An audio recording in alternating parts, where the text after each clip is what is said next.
libertés économiques partie 1. Les libertés économiques permettent aux agents économiques d'exercer l'activité économique librement. Le droit, au niveau international, communautaire et national, garantit des libertés publiques économiques pour l'entreprise et les encadre. Commençons par le niveau communautaire. Le traité de l'Union européenne, appelé aussi traité de Maastricht, signé le 7 février 1992 et entré en vigueur le 1er novembre 1993, aborde les libertés de circulation, des marchandises, des personnes, des capitaux entre les États membres. Commençons par la liberté de circulation des marchandises. Les marchandises circulent sans considération de frontières. Plus de douane ou de restrictions quantitatives en principe.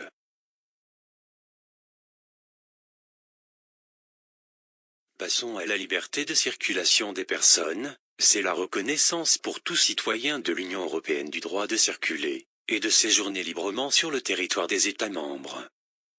C'est aussi la libre circulation des travailleurs. Ils peuvent répondre à des emplois offerts au sein de l'espace Schengen. Parlons maintenant de la liberté de circulation des capitaux. Les capitaux circulent librement, ce qui favorise l'investissement.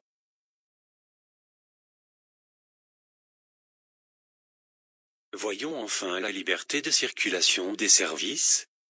Toute entreprise d'un État membre peut offrir ses services dans un autre État membre. Considérons maintenant les libertés garanties au niveau national. Considérons maintenant les libertés sont garanties, la liberté de commerce et d'industrie appelée aussi la liberté d'entreprise, ou liberté d'entreprendre, la liberté de concurrence, la liberté de propriété, la liberté contractuelle. Examinons tout d'abord la liberté de commerce et d'industrie. Toute personne est en principe libre de créer une entreprise dans le domaine de son choix. Parlons maintenant de la libre concurrence. C'est la libre compétition. C'est le droit pour un entrepreneur d'utiliser tous les moyens pour attirer la clientèle. Définissons ensuite la liberté de propriété. D'après l'article 544 du Code civil, c'est le droit de jouir et de disposer des choses de la manière la plus absolue. Enfin, parlons de la liberté contractuelle, ou liberté de contracter. Chacun est libre de contracter ou non.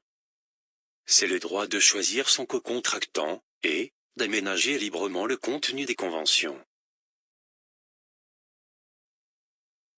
En résumé, les libertés économiques sont garanties au niveau